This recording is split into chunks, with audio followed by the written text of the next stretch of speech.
코로나 팬데믹 때 대부분의 교회들이 시작한 것이 있는데 그게 뭐냐면 바로 유튜브죠. 뉴저지 온누리교회 있을 때도 코로나 때 시작했던 유튜브 컨텐츠가 하나 있었는데 그게 뭐냐면 생명의 삶 원포인트라고 하는 프로그램을 만들어서 매일매일 찍었던 기억이 있습니다. 어떤 내용이었냐 하면은 그 생명의 삶에 나오는 그날의 큐티 본문을 가지고 3에서 5분 정도 짧은 원포인트의 메시지를 영상으로 만들어서 이제 유튜브에 올리면 성도님들이 이제 그거를 보는 거예요. 출근하다가 이렇게 듣기도 하시고 이렇게 볼 수 있는 컨텐츠를 이 코로나 때 이렇게 만들었던 것이죠. 모이기 힘들기 때문에. 처음에는 목사님들이 했어요. 그러다가 이제 전도사님들이 또 하게 되고 목사님과 전도사님들이 하다가 또 누구까지 하냐면 장로님, 권사님, 집사님들까지 이렇게 다 찍게 된 거예요. 나중에 이제 순장, 순모님도 다 한다라고 할 쯤에 이제 컨텐츠가 끝나가지고 많은 분들이 안도의 한숨을 내셨던 기억이 있습니다. 근데 저도 정말 몇 년 동안 여러 편의 그 생명에서 원포인트를 찍었는데 그 중에 많이 찍었지만 그 중에 기억에 남는 제목은 한 가지밖에 안 나더라고요. 왜 기억에 남냐 하면 갑자기 조회수가 좀 나와가지고 제가 기억에 나는 것 같아요. 근데 그 제목이 뭐였냐면 내가 하는 일이 하찮게 여겨질 때였습니다. When what I do seems trivial. 내가 하는 일이 하찮해 보일 때라고 하는 제목이었어요. 그러니까 원래 유튜브 조회수가 이제 여러분 아시다시피 제목이 한 절반 하잖아요. 네. 사람이 일단 클릭을 해야 되니까 제목이 뭔가 누르고 싶은 제목일 때 누르잖아요. 이 제목을 보고 많은 분들이 클릭을 했던 것이죠. 심지어는 이 영상 이후에 많은 분들이 저한테 연락을 따로 주셔가지고 나에게 주시는 말씀 같았다고 그렇게 피드백을 주시는 것을 제가 볼 수 있었습니다. 저는 그 일을 통해서 깨닫게 되고 알게 된 게 뭐냐면요, 대부분의 사람들의 마음속에는 뭐가 있느냐, 내가 하는 일이 하찮은 일이 아닐까? 나는 하찮은 존재, 나는 아주 아무것도 아닌 작은 존재가 아닐까라고 하는 두려움과 상실감이 우리 누구에게나 있다라는 것을 알게 되었어요. 그런데 그러한 우리에게 더욱더 믿어지지 않는 사실이 하나 있는데 그게 뭐냐면요, 바로 이거예요. 하나님이 나를 통해서 일하신다. 하나님이 나를 통해 일하신다. 온 우주를 창조하신 하나님께서 나를 창조하시고 내 이름을 아시고 나를 사랑하신 것뿐만 아니라 나를 구원하신 것뿐만 아니라 이 연약하고 부족한 하찮은 존재처럼 보이는 나를 통해서 일하신다라고 하면 우리가 그렇군요 하지만 내 삶의 현실을 돌아보면 정말 나를 통해 일하실까? 굳이 그럴 필요가 있을까? 지금 그렇게 하고 계실까? 아닌 것 같은데 라고 하는 생각들이 우리를 괴롭힌다라는 것입니다. 오늘 말씀에도요, 정말 작은 존재처럼 보이는, 아무런 힘이 없는 연약한 존재처럼 보이는 한 사람이 있죠. 누굽니까? 바울인데 그는 죄수 바울이에요. 이제는 로마 군대에 붙잡혀 있고 쇠고랑을 차고 있고 손이 결박되어 있고 아무데도 갈 수 없는, 그냥 감옥에 갇혀 있는 정말 아주 트리비얼, 하찮은 존재처럼 보이는 바울입니다. 그러나 중요한 건 뭐냐면요, 하나님은 그런 바울을 통해서도, 감옥에 죄수가 되어 있는 바울을 통해서도 일하신다는 것이죠. 어떻게 하나님은 죄수가 되어 있는 바울을 통해 일하셨을까? 또 어떻게 하나님은 이렇게 하찮아 보이는 나의 존재를 통해서 하나님이 일하실까? 오늘 말씀을 통해서 우리가 그 은혜를 나누기를 원합니다. 우리 첫 번째 한번 따라하겠습니다. 영향력을 새롭게 하소서. 영향력을 새롭게 하소서. Renew my influence.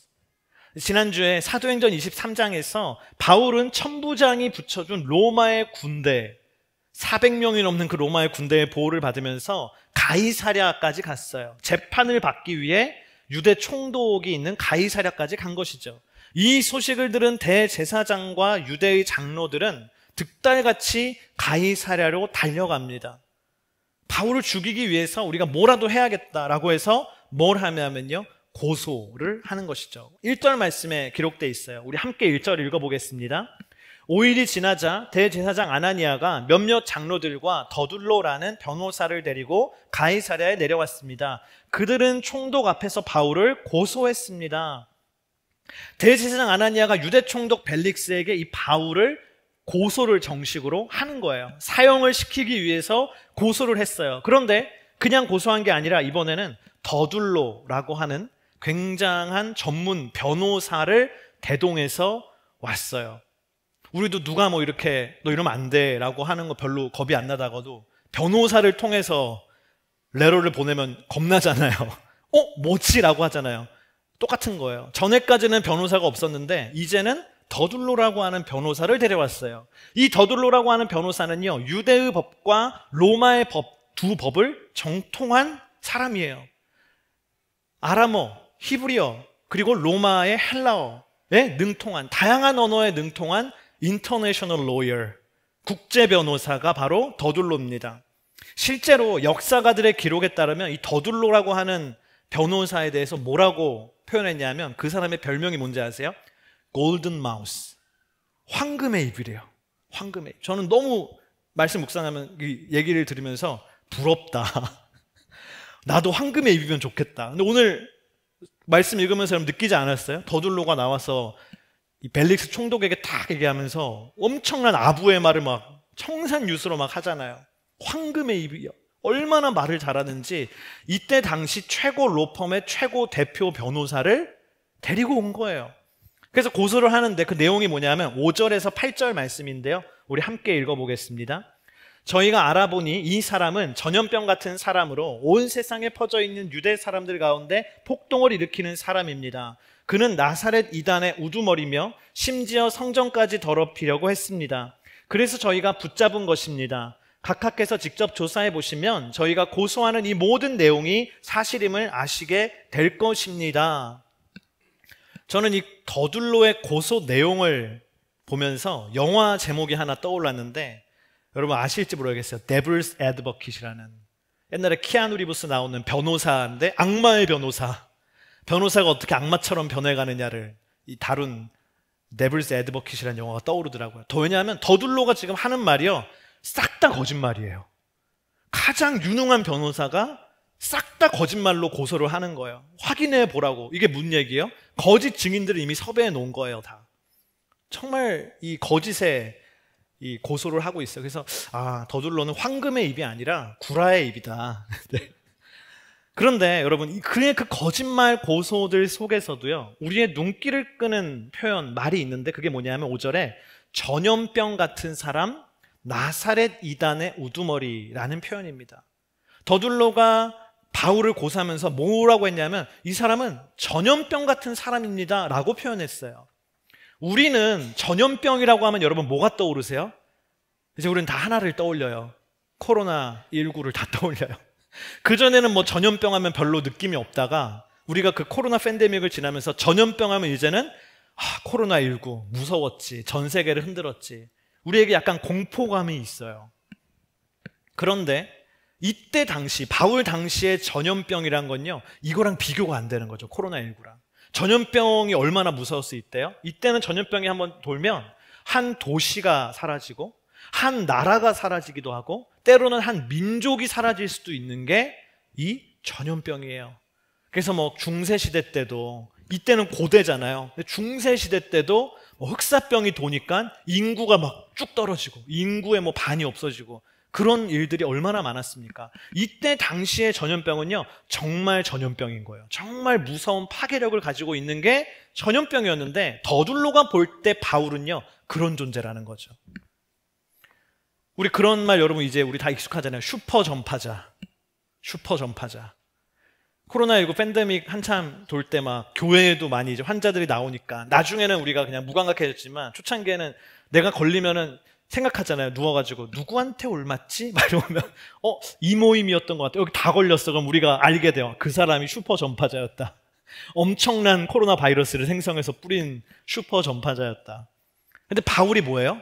슈퍼 전파자예요.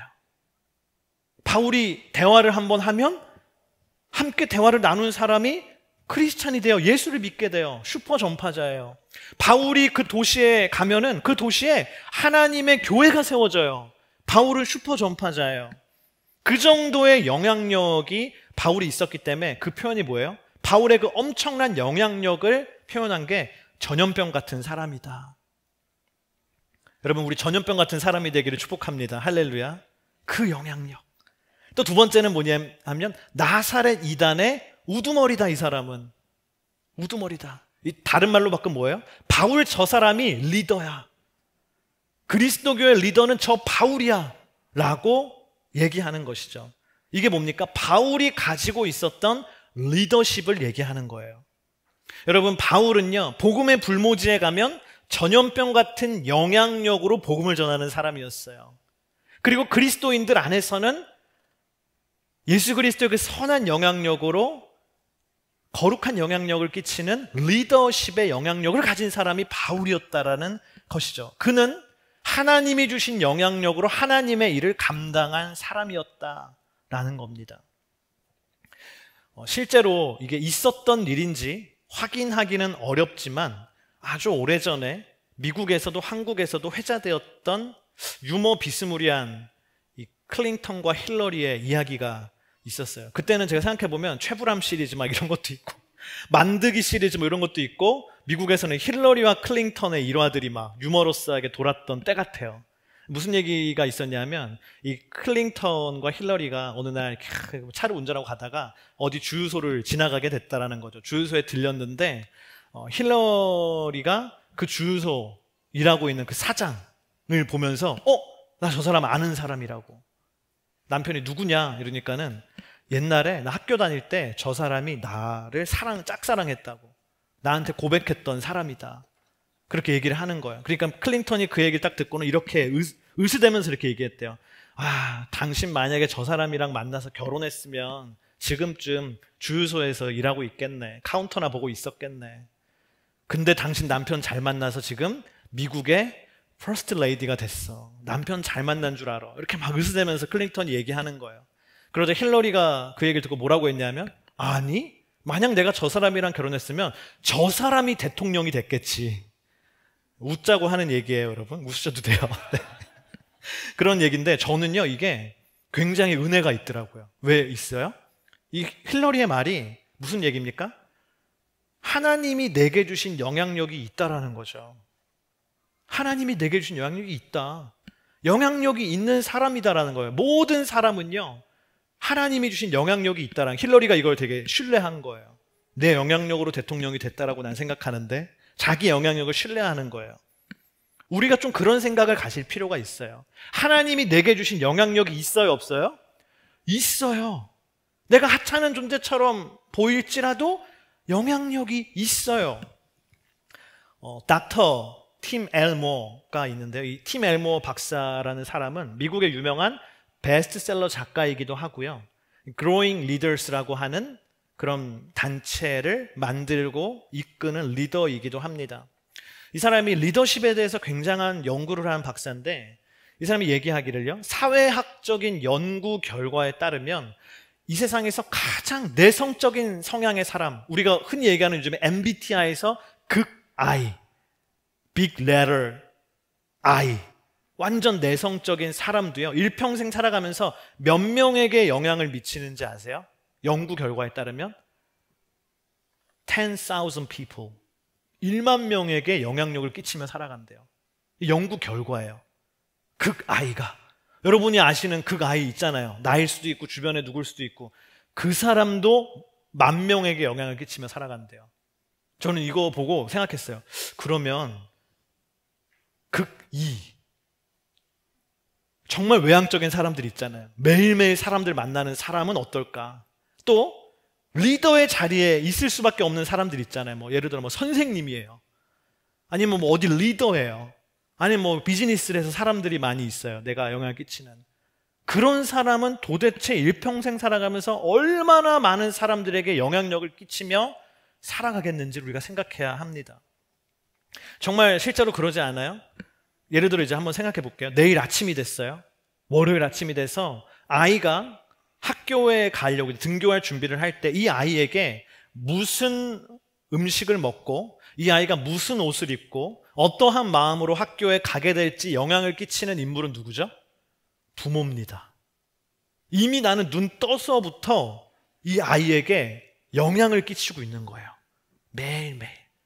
이 아이가 학교에 갔어요. 학교에 가서 아이들이랑 막 친구들끼리 반 메이트끼리 막 놀아요. 그럼요, 그 아이들 속에서도요, 누군가는 다른 친구들에게 영향을 엄청 줘요. 영향력을 막 끼쳐요. 이 아이도, 아무것도 아닌 아이도 어릴 때부터 영향을 막 끼치며 영향력을 미치며 살아가요. 회사는 말로 다 할 것 없죠. 회사는요, 누구와 함께 일하냐에 따라 그 사람의 영향에 따라서 이 회사가 천국이 되기도 하고 지옥이 되기도 하잖아요. 교회도 말할 것도 없죠. 서로가 서로에게 얼마나 많은 영향을 끼치며 살아갑니까? 우리는요, 원하든 원하지 않든 모든 사람들은요, 하나님이 나에게 주신 영향력을 가지고 일평생을 살아갑니다. 그래서 우리에게는요, 두 가지 길이 있는 거예요, 이때. 첫 번째는 뭐냐면, 하나님이 내게 주신 영향력을 내가 무시하고 인지하지 않고 그냥 막 사는 거예요. 내가 이런 영향을 끼치는지 모르고 알지도 못하고 깨닫지도 못하고 아무런 영향력이나 막 주변에 끼치면서 살아가는 인생이 대부분이죠, 사실은. 두 번째는 뭡니까? 하나님이 내게 주신 영향력을 인식하는 거예요. 아, 내게 영향력이 있구나. 나의 하루의 삶이 엄청난 영향력이 있구나. 그래서 이 영향력을요, 하나님이 일하시는 통로로 사용하는 사람이에요. 두 가지 길이 우리에게 있는 것입니다. 오늘 말씀은 뭘 얘기하고 있어요? 전염병 같은 사람 바울, 나사렛 이단, 이단의 우두머리라고 일컬어지는 바울을 통해서 우리 뭘 얘기하는 겁니까? 하나님은 그 영향력을 하나님이 주시는 통로로 사용한 인생이 바로 바울이었다라고 우리에게 알려주고 있어요. 바울은 그렇게 산 것입니다. 여러분, 예수님의 삶도 똑같지 않아요? 예수님이 이 땅에 오셔서 사실 때 예수님이 얼마나 많은 사람들에게 얼마나 많은 영향력을 끼치며 사셨어요. 그래서 예수님의 그 모든 인류에게 영향을 끼친 삶을 우리는 뭐라고 부릅니까? 공생애. private life가 아니라 public life다. 모든 사람들에게 영향을 끼치며 사셨기 때문에 와, 이거는 공생애다. 여러분, 하나님께서 나에게 주신 영향력을 하나님이 일하시는 통로로 사용하기를 축복합니다. 여기 자막에 있는 거 우리 다시 한번 읽어볼까요? 시작.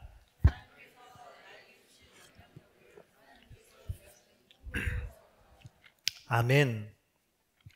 어디서 그럼 우리가 이 통로를 사용해야 될까? 영향을 사용해야 될까? 이 자리에 배우자가 있으신 분들은요, 아내는 남편에게, 남편은 아내에게 거룩한 영향력의 통로가 되어야 합니다. 할렐루야. 고린도전서 7장 14절, 16절 말씀에 저는 굉장히 인상 깊은 표현을 발견하게 돼요. 제가 한번 읽어보겠습니다. 믿지 않는 남편이 그 아내를 통해 거룩해지고 믿지 않는 아내가 그 남편을 통해 거룩해집니다. 그렇지 않다면 여러분의 자녀들도 깨끗하지 못할 것이나 이제 그들은 거룩합니다. 아내여, 당신이 남편을 구원하였는지 어떻게 알겠습니까? 남편이여, 당신이 아내를 구원하는지 어떻게 알겠습니까? 저는 16절의 표현이 굉장히 특별하다고 생각해요. 당신이 남편을 구원할지 어떻게 알겠습니까? 당신이 아내를 구원하는지 어떻게 알겠습니까? 왜 하나님이 이런 표현을 우리에게 주셨을까? 배우자에게 영향을 끼치는 게요, 쉬운 일은 아니다 라는 것을 인정하는 거죠. 이 말 속에는 어렵기도 하다. 그러나 뭘 얘기하고 있어요? 어렵지만 가능하다라는 것을 얘기하는 거예요. 그럴 수도 있지 않겠니? 라고 우리에게. 그런 가능성은 넌 생각해보지 않았니? 라고 우리에게 얘기하시는 것이죠. 우리는 때로는 배우자에게, 특별히 가족에 대해서 이렇게 생각해요. 그 사람은 그 사람이라고 잘 안 할 때도 있죠. 그 인간이라는 표현을 굉장히 문학, 사회학적 용어를 써서 저 인간은 내 말에, 내 삶에, 내 행동에, 내 지적과 나의 잔소리와 이 모든 것에 아무런 영향을 안 받는다 라고 그냥 생각할 때가 많아요. 그렇지만 여러분, 사실은 뭐예요? 배우자에게 가장 큰 영향력을 끼치는 사람은 누구예요? 나예요. 그 사람의 불행과 그 사람의 행복이 사실은 키가 상당수 나에게 달려 있잖아요. 미국 켄터키주에서 목회하고 있는 카일 아이들먼 목사님이 1년 전쯤에 본인이 심호하시는 그 교회에서 이런 시리즈 설교를 한 것이 굉장히 인상 깊었는데, 그 시리즈 설교의 제목이 뭐냐면 The Generous Marriage라고 하는 시리즈의 설교였어요. 한국어로 이 관대한 결혼, 더 직접적으로 후하게 베푸는 결혼이다라고 하는 시리즈 설교인데 4번의 설교로 이루어진 시리즈 설교예요. 한 달 동안 한 것 같아요. 여러분도 뭐 시간이 있으시면 보셔도 좋고요. CGN TV에 가면 자막이 달려서 또 다 쉽게 나오기도 하는 시리즈 설교입니다. 근데 이 설교를 제가 듣는데 칸 알드먼 목사님이 왜 이 시리즈 설교를 하게 됐는지가 나오거든요. 첫 번째 설교에. 근데 왜 했냐면 본인이 많은 성도님들의 기도 제목을 막 받는 거예요. 기도 제목 중보기도 할 테니까 보내주세요. 막 받는데 그 엄청나게 많은 기도 제목의 상당수가 뭐였냐면 부부, 결혼 생활의 어려움, 힘듦에 대해서 사람들이 다 기도 제목인 거예요. 심각한 기도 제목. 그래서 내가 어떻게 해야겠다 이거를. 사명감을 가지고 이분이 이제 이 시리즈 설교를 하면서 출발점을 어디다 뒀냐면 복음에서 출발하자. 결혼 생활의 어려움, 힘듦, 이 상처, 아픔은 복음 외에는 이거를 해결할 수 없다. 복음에서 출발해보자 해서 복음에서 출발해요. 요한복음 3장 16절 말씀. 하나님께서 세상을 이처럼 사랑하셔서 독생자를 주셨으니 이는 그를 믿는 사람마다 멸망하지 않고 영생을 얻게 하려는 것이다. 요한복음 3장 16절에 보니까요, 복음에 뭘 담고 있어요? 하나님이 우리를 사랑하셔서 뭐 했대요? 독생자를 주셨대요. 마가복음 10장 45절 예수님이 이렇게 말씀하셨죠. 인자 역시 섬김을 받으러 온 것이 아니라 섬기러 왔고 많은 사람들을 구원하기 위해 치를 몸값으로 자기 생명을 내어 주려고 온 것이다. 예수님도 준대요. 복음에는 뭐가 있다는 거예요? 주는 거구나. 복음 속에 담긴 하나님의 사랑, 예수님의 사랑은 give, 주는 것이구나. 그래서 이 모든 시리즈 설교의 핵심이 뭐예요? 후히 베푼다. 후히 준다. 기꺼이 준다. 관대하게 준다. 주는 거라는 것이죠. 그래서 시리즈 설교에 그 이후에 3번의 설교 제목이 이거예요. 첫 번째는 감정의 후히 베품. emotionally generous. 감정을 후하게 주래요. 그 사람에게. 이게 무슨 뜻입니까? 나쁜 감정을 주라는 게 아니에요. 그래, 감정을 후히 주랬으니까 내 감정 네가 다 받아라. 막 싫고 짜증나고 불평을 막 이 사람에게 막 하면 이 사람이 뭐가 돼요? 요즘 그런 말 쓰죠. 감정 쓰레기통이 되는 거죠. 부정적 감정을 잔뜩 받았으니까. 그게 아니라 좋은 감정을 베풀어라. 감사의 감정. 땡큐. 인정의 감정. 주로 저는 그렇게 생각해요. 남편이 아내에게는 감사의 감정을 많이 줘야 돼요. 아내는 남편에게 인정의 감정을 많이 줘야 돼요. 근데 많은 분들이 이거를 안 하잖아요. 감사하면 교만해져. 감사 안 준다고. 인정하면 지가 잘하는 줄 알아. 남편을 절대 인정 안 하는 거죠. 근데 그게 아니라 좋은 감정을 후히 주라. 두 번째는 성적인 후히 베품. sexual generous. 몸을 주라는 거죠. 성경의 말씀대로. 친밀감을 주라는 거죠. 그거는 하나님의 말씀이라는 거죠. 이 설교 들으면 되게 재밌어요. 막 이 칼 알드 목사님 막 이거 설명하면서 막 자기도 쑥스러워 하면서 막 해요. 근데 어쩔 수 없다. 이거 성경에 이렇게 써 있다라고 하면서 막 이렇게 하는 거죠. 마지막으로 은혜의 후히 베품. generous with grace예요. 이건 뭐냐면요. 용서예요. 은혜는 용서거든요. 용서를 베풀어라. 복음의 원리를 따를 때 여러분 이 복음의 원리를 따를 때 그 관계 속에 거룩한 영향력이 흘러가는 줄을 믿습니다. 할렐루야. 또 이 자리에 있는 부모님들에게는요. 부모는 자녀에게 거룩한 영향력의 통로가 되기를 주님의 이름으로 축복합니다. 우리가 성장하면서 경험한 그 신앙의 토대는요. 우리의 일평생에 영향을 끼치게 돼 있어요. 왜냐하면 신앙이란 건요. 전 인격적인 거예요. 평생에 걸쳐서 형성되는 것이거든요. 저는 신학교에 가서 초반에 가장 많이 들었던 게 뭐냐면 교수님들이 만날 때마다 너희들이 갖고 있는 신앙을 부숴야 된다는 거예요. 해체해야 된다는 거예요. 왜냐하면 그건 네가 가지고 있는 게 아니라 너의 부모님의 신앙을 그냥 네가 물려받은 거겠지. 네가 다니던 교회 목사님의 신앙을 네가 그냥 네 거라고 착각하고 있는 거야. 다 부셔버리고 처음부터 다시 시작해야 돼. 너의 신앙을. 맞는 말이긴 해요. 내가 고민해보고 나의 신앙이란 것에 대해서 다시 쌓아 올려야 되는데요. 근데 제가 그런 과정을 겪으면서도 부인할 수 없는 건 뭐면요. 내 안에 부모님을 통해서 형성된 신앙의 기본은 부인할 수 없는 거예요. 그게 여전히 나의 일부분이거든요. 여러분 자녀의 신앙에 가장 지대한 영향을 미치는 사람이 누군지 아세요? 부모예요. 우리가 되게 많이 착각하는 게 부모님들이 자녀의 신앙에 가장 큰 영향을 끼치는 사람은 목회자라고 생각하는데 큰 착각입니다. 자녀의 신앙에 큰 지대한 영향을 끼치는 사람은 친구라고 생각하는데 그럴 수 있어요. 목회자나 친구일 수 있어요. 그러나 가장 큰 영향을 끼치는 사람은요, 부모예요. 어쩔 수 없어요. 함께하는 시간이 너무나 많았기 때문에. 이미 그랬어요. 오래전부터 미국의 교회 학교, 미국의 기독교 교육은요, 이 사실을 이미 수십 년 전에 인지하고 가정에서 신앙교육이 되는 것에 초점을 맞추고 모든 걸 하고 있어요. 부모를 바꿔야 된다. 제가 아는 어떠한 기독교 학교는요, 그 학교 입학 조건이 부모가 와서 훈련을 받아야 돼요. 신앙 훈련을 받지 않으면 당신의 자녀는 여기 입학해도 아무런 소용이 없다. 크리스찬이든 넌 크리스찬이건 신앙 훈련을 받도록 해. 왜? 그게 제일 중요하니까. 여러분, 내가 우리 자녀의 가장 큰 신앙의 스승이에요. 그걸 우리가 인식해야 돼요. 내 영향력이 제일 커요. 세 번째, 우리는 일터에서 거룩한 영향력의 통로가 되어야 되는 줄 믿습니다. 할렐루야. R.T. 켄달 목사님, 영국에 살아계신 굉장히 유명한 영국의 웨스터민스터 교회를 담임하신 목사님에게 그런 얘기를 들었어요. 본인이 이 웨스터민스터 영국의 교회에서 목회를 하는데 그 교회 성도 중 한 명이 이랬대요. 나는 일터에 가서 내 입으로 나는 크리스찬이야 얘기하지 않을 거라고. 나는 사람을 만나서 예수님을 믿으세요라고 나는 얘기하지 않을 거라고. 나는 온전히 내 삶으로, 내 삶을 내가 정말 다르게 거룩하게 내가 살아서 이 일터에 같이 일하는 사람들이 나를 통하여 예수님을 내 삶을 통해 만나는 게 자기 기도 제목이래요. 그분이요, 그 기도를 매일 하면서요, 무려 13년 동안 그 직장에서 그렇게 일한 거예요. 거룩한 크리스천으로 살아가야지. 그리고 13년이 되는 해에 어느 날 같은 사무실에서 일하는 동료가 찾아왔대요. 그리고 이렇게 물어보더래요. 내가 너를 오랫동안 봤는데 너는 우리 회사에 있는 모든 사람이랑 너는 다른 무언가가 있어. 내가 이제 그걸 알 것 같아.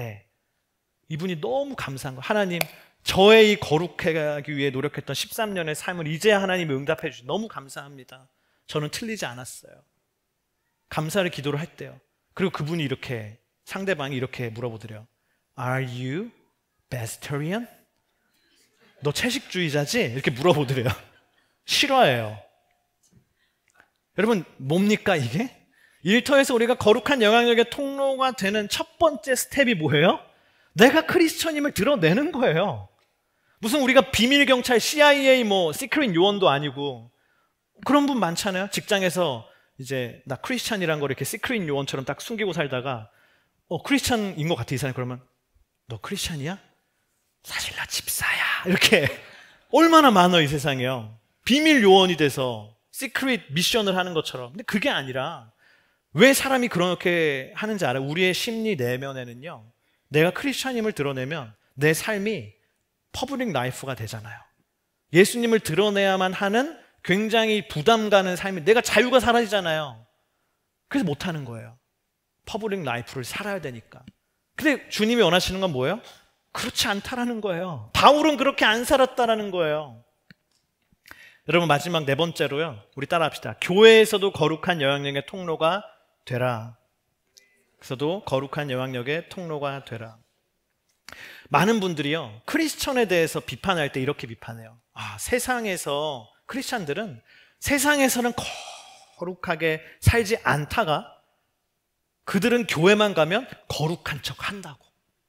세상에서 막 이렇게 하다가 교회만 가면 깨끗한 척하고 거룩한 척 한다고 비판해요. 근데 저는 어떻게 생각하냐면, 세상에서 거룩하게 살지 말라는 의미가 아니라 교회 오면 좀 더 잘해야 되지 않아요?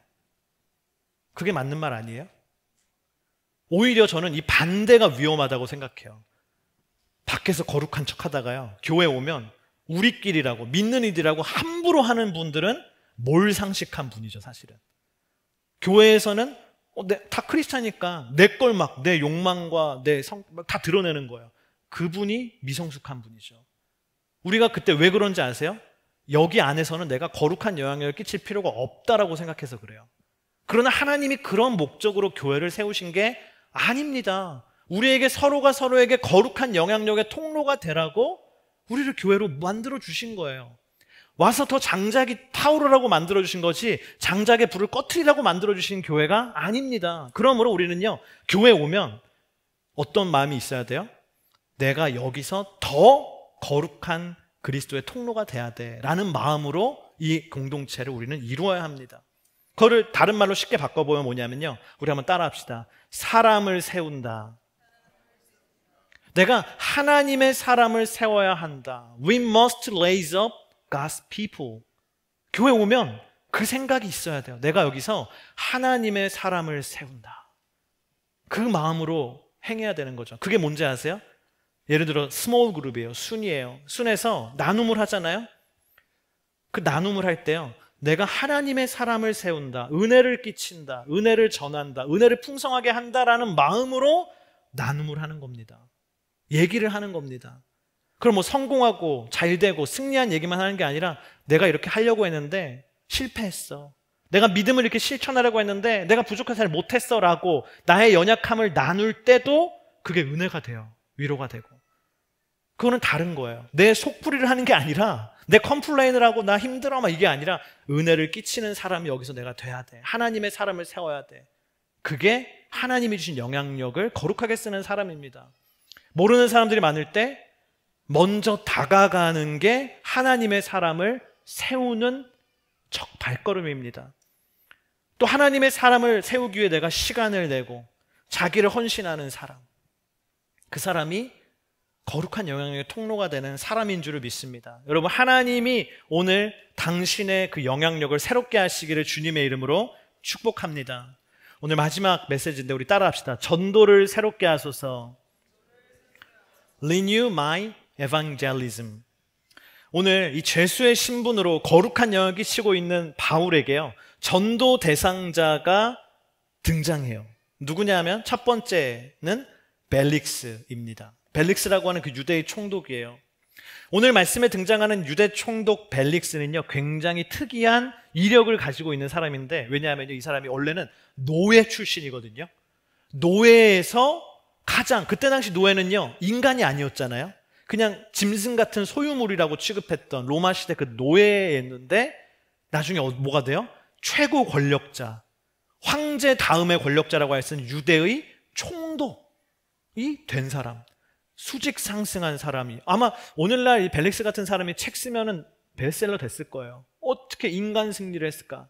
근데 이 벨릭스가 어떻게 이 노예에서 총독이 됐는지 스토리가 있는데요, 특이해요. 원래 이 벨릭스는 누구의 노예였냐면 이때 당시 로마의 황제인 글라우디오의 어머니의 노예였어요. 형이 팔라스라고 하는 사람인데, 팔라스와 펠릭스 형제가 이 황제의 어머니의 노예였어요. 그러니까 어릴 때부터 누구랑 함께 자라냐면 글라우디오 황제와 함께 자라는 거예요. 근데 뭐 영화에 보면 그런 거 있잖아요. 재벌인데 옆에 똘마니들이 다 해주는 거 있잖아요. 이 팔라스와 펠릭스는 그런 형제였어요. 이 글라우디오가 시키는 일은 다 하는 거예요. 그게 사람을 죽이는 일에도 하는 거예요. 그게 인간적으로 이해가 안 되는 엽기적인 취미여도 그걸 하는 거예요. 뭐든지 시키는 걸 다 하면서 인정을 받는 거예요, 글라우디오. 그래서 글라우디오 나중에, 야, 너네 너무 내 안에 입에 혀처럼 너무 잘하는구나. 너희들은 이제 노예가 아니라 자유인이야 라고 신분을 해방시켜줘요.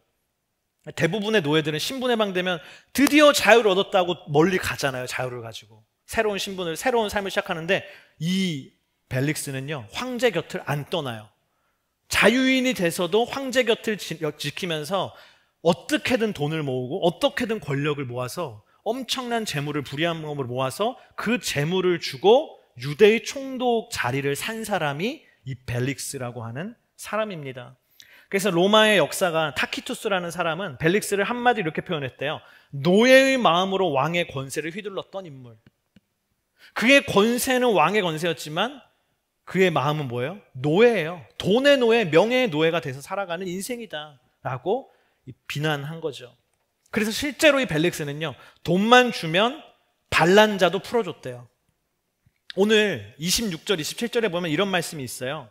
동시에 그는 혹시 바울이 자기에게 뇌물을 바치지 않을까 하는 바람에 바울을 수시로 불러들여 함께 이야기를 나누었습니다. 2년이 지난 후 벨릭스의 뒤를 이어 보르기오 베스도가 총독이 됐습니다. 그러나 벨릭스는 유대 사람들에게 환심을 사려고 바울을 그대로 감옥에 내버려 두었습니다.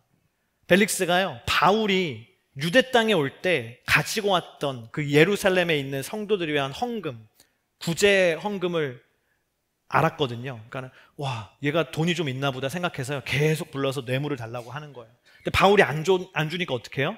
2년 동안이나 죄가 없는 걸 알면서 2년 동안이나 감옥에 가둬둬요. 오늘 우리가 읽은 말씀이요, 2년의 시간이 들어있는 거예요, 이 안에. 엄청나게. 왜요? 유대인들에게 환심을 사기 위해, 인기를 얻기 위해. 그래서 벨릭스라는 사람은 돈의 노예요, 권력의 노예였습니다.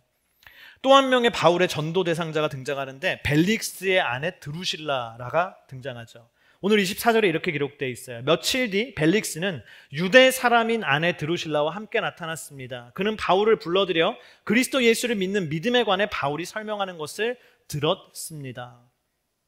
이 드루실라는 어떤 여자냐면 아그리빠 1세의 딸이에요. 왕족이에요.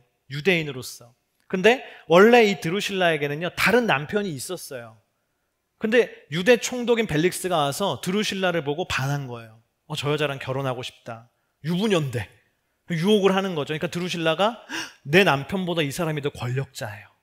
그래서 어떻게 해요? 자기 남편을 버리고요, 벨릭스에게 새로운 결혼을 하기 위해서 버려요, 남편을. 그리고 유대인으로서 이방인과 결혼하기 어렵기 때문에 유대교의 신앙과 이걸 다 버리고 벨릭스와 결혼한 사람이 드루실라입니다. 한마디로 벨릭스와 드루실라 부부의 그 끈은 뭘로 연결되어 있어요?